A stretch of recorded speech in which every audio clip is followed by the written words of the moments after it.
Hello, Yizhao Martins, licensed marriage family therapist, couples therapist. So today I want to talk about two scenarios.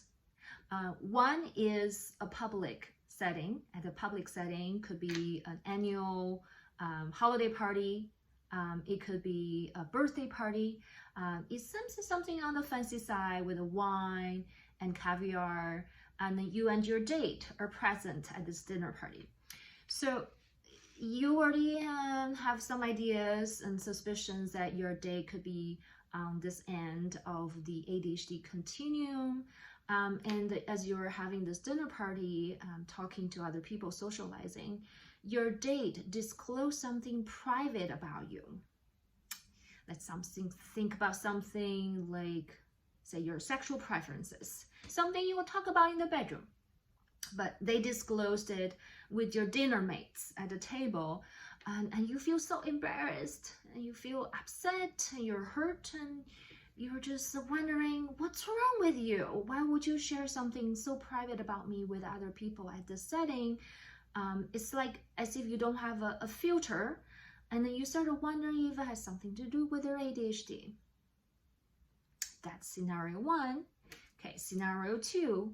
You're in a private setting, which is more intimate, and you're and your date are talking and connecting, and they may comment about something that really upsets you, across your line. It could be your appearance, your physical appearance. It could be some of your innate preferences, and it could be your sexual performance, but they put in the way that just sounds like very raw, very hard to accept. Like a personal attack. Or it could be a generalization of your gender, making some comment about your gender. You start to have parts that come up to think about, to blame them for giving them names like there's the chauvinist pig or toxic masculinity, all the terms that you have in your mind. And you start to wonder, what does it say about this person? Is it something that related to their ADHD? Well, you could be right. So I hear similar comments and similar stories to those two scenarios all the time from my clients, from the non-ADHD partner, that embarrassment they have, the social awkwardness they have when they're out about with their partner that's on the ADHD continuum, or sometimes in the private setting with the families who are just alone. They have comments that sounds like unfiltered, and as if there's not processed and it just came out like that. Yes, that can be part of the ADHD symptoms. As we talked about before, the ADHD brain can be very uninhibited. There's an impulse to say something, and there is not a very good grasping of this impulse to control that, and it just comes out.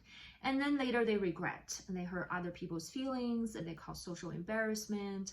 It can show up as if they don't have good social skills. Well, so what happens if you're dating someone with that? How can you tell it is an ADHD-related symptoms that is not something worse like PUA, pick arbatist, and some people wanted to put you down psychologically and then to control you and manipulate you to be in the relationship? Sometimes it's hard to tell, right? While you're dating, you don't know this person that well, and some of my clients just wonder how much benefit of doubt I should give this person. How much should I blame it on the ADHD? Always externalize and put it on the ADHD instead of thinking about their feelings being hurt and their values being disrespected, their boundaries being violated. So I have a couple tips for you today. Let's go through this exercise, see if that will help you to think about this and to discern it. So my value is we can put all the blame on ADHD. Yes, ADHD does have impact on someone's impulse control, on someone's social skills sometimes, on emotional regulation and planning, but that's only one aspect of this person that you're trying to get to know. So when we're dating, it's important to be open-minded and take a look at this person as a whole and to consider every aspect of this person. So number one, I suggest you to use what I talked about last week called the bins: behavior, impacts, needs, and solutions. So to bring this topic of social awkwardness and this unfiltered comments about you and how that impacts you, how that hurts your feelings and violate your boundaries, into this serious talk, a series of serious talk about this, if that's really important to you. And give it a couple of weeks after a series, a couple of times, talking about similar incidents. I assume if it happens continuously and pretty regularly, that will bring some attention to you, that you start to take it as maybe like a red flag of the relationship. But then you don't want to throw it under the rug. You want to actually open up the conversation to talk about how that makes you feel, and what is your value, and ask them what kind of action they would take if that's something that they have no control over. So after that, you wanted to consider that to differentiate, that is more like impulse control challenges, or is that person have not very good boundary, or lack of social skills. And you may brainstorm with them.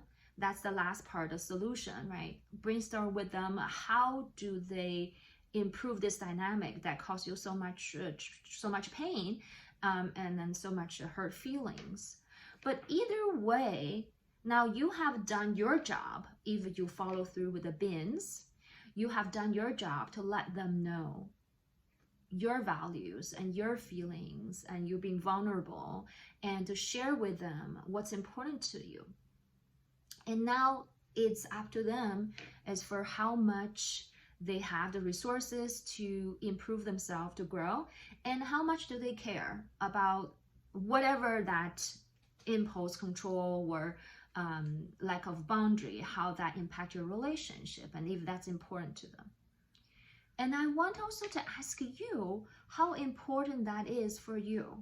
Say on a scale 1 to 10, 10 is yes, that matters to me a lot. Say if you work in the corporate world, you have a lot of those socials and those dinner parties that you would like to bring a socially adept +1 to those events.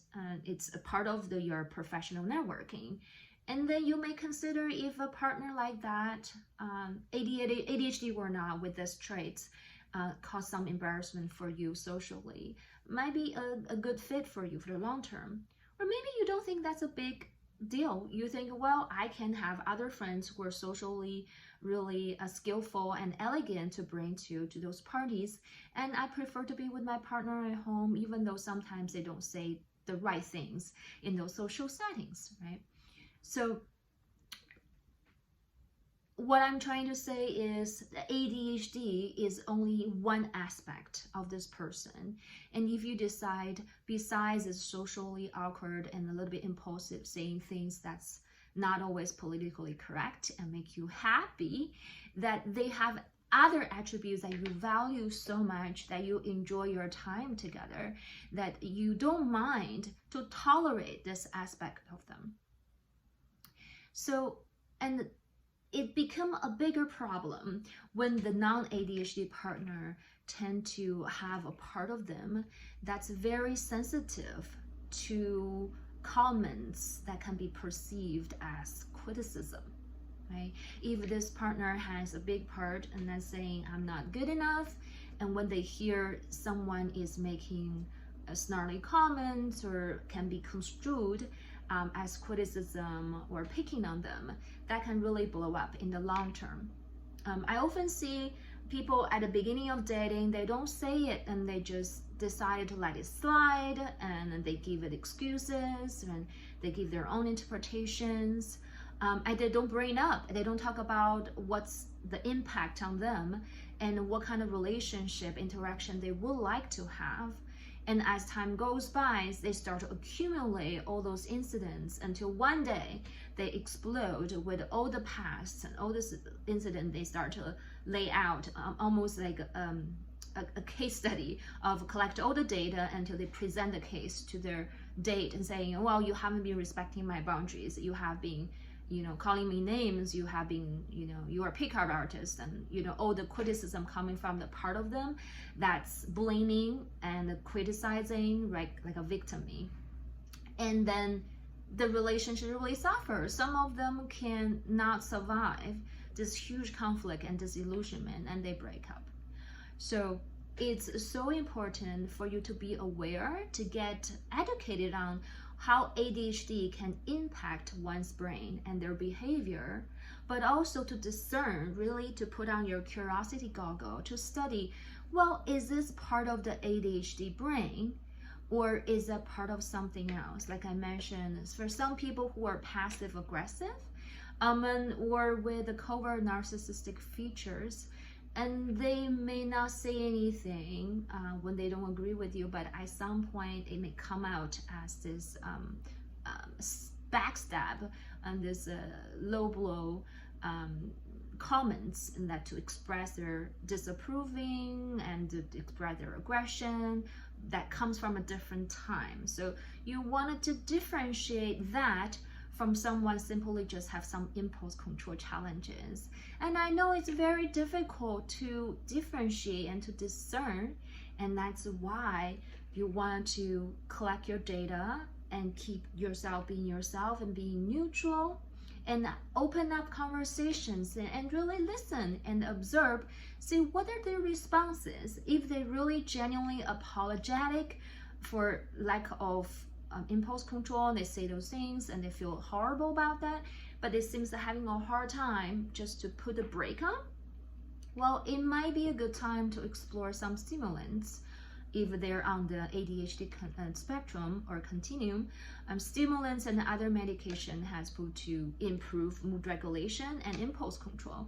So if that's the only issue that you're having, sometimes medication can give you a boost.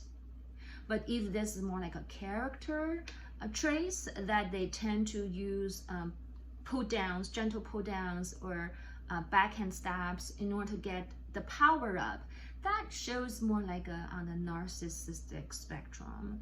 That again, you can listen to some of our experts on YouTube to talk about that, like Dr. Ramani talk about narcissism, which is different from the ADHD continuum. But someone with ADHD could be also on the narcissistic spectrum. It's really complicated, isn't it?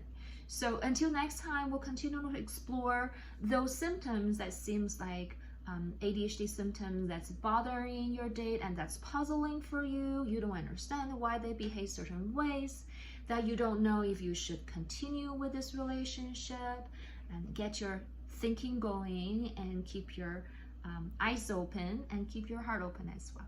I will see you next week. Bye-bye.